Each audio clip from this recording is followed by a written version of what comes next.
మన కళ్యాణదుర్గంలో తలారి Rangayya YCP party అభ్యర్థిగా వెంకటమ్మలో నిశీ కాలనీలో ఈరోజు ప్రచారం జరుగుతున్న వల్ల వైసీపీ అభ్యర్థిగా గెలిపించాలని మన తలారి రంగయ్య గారిని అత్యధిక మెజార్టీతో గెలిపిస్తారని ప్రజలు కోరుకుంటున్నారు. మన తెలుగుదేశం పార్టీ ఇండిపెండెంట్గా చేస్తానని ప్రచారం జరుగుతూ ఉంది. మనకి ఎలా ఉంటుంది? నాకేమి ఇబ్బంది ఉండదు, నాకు బాగానే ఉంటుంది.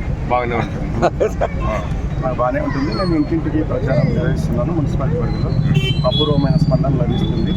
మేము బలంగా ఉన్నాం, మా పార్టీ బలంగా ఉంది. జగనన్న జనబలంతో ఖచ్చితంగా అత్యధిక మెజారిటీ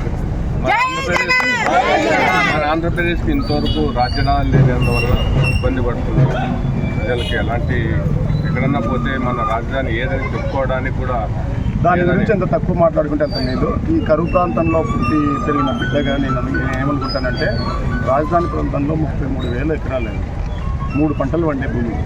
ఈ ప్రాంతంలో పుట్టి పెరిగిన బిడ్డలకు అర్థమవుతుంది. తిండి గింజలు ఉన్న ప్రాంతంలో ఎక్కడైనా కట్టుకోవచ్చు, కట్టుకోవాలంటే అది ఏ నిర్ణయం అనేది ప్రజలు నిర్ణయిస్తారు. ఇంకా దాని గురించి ఇబ్బంది. పోలవరం కూడా ఇంతవరకు అభివృద్ధి కాలేదని.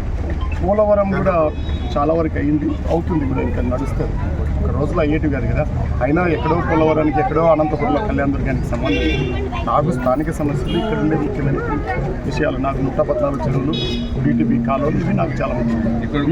వీటి గురించి ఆలోచన చేస్తారు కానీ ఇక్కడున్న రైతులు కానీ మిగతా వాళ్ళు కానీ ఎక్కడో అవతల ఉన్న పోలవరం నుంచి ఇంకోటి ఆలోచన చేసే పరిస్థితి లేదు. అది వేరే విషయం. ఒకవేళ అదే నిజమైతే పోలవరం బాగా కడుతున్నామని చంద్రబాబు నాయుడు బస్సులు వేసుకుపోయినాడు. ఈ ప్రాంతం నుంచి కూడా తీసుకుపోయినట్టు రైతులు వాళ్ళు పై చూసి వచ్చినారు, మాకు ఓటేసినాం. ఇక్కడ కూడా ఇంతకుముందు ఉషారాణి ఎమ్మెల్యేగా ఉన్నారు, ఎలాంటి డెవలప్మెంట్ చేయలేదు. ఆ చాప్టర్ అయిపోయింది. ఆమె అక్కడికి వెళ్ళి చేసుకుంటున్నారు, ఇక్కడ నేను చేసుకుంటున్నాను. ఆ ప్రజలు భరోసా ఉంచుతారు. నేను ఖచ్చితంగా వాళ్ళ నమ్మకం పోగొట్టుకోకుండా పనిచేస్తాం. మా నాయకులంతా ఉన్నారు. స్థానికంగా ఏవైతే ఇబ్బందులు ఉన్నాయో ఆ ఇబ్బందులు ఇప్పటికే కొన్ని తొలగించాం. గెలిచిన తర్వాత మిగతా కూడా చేస్తాం.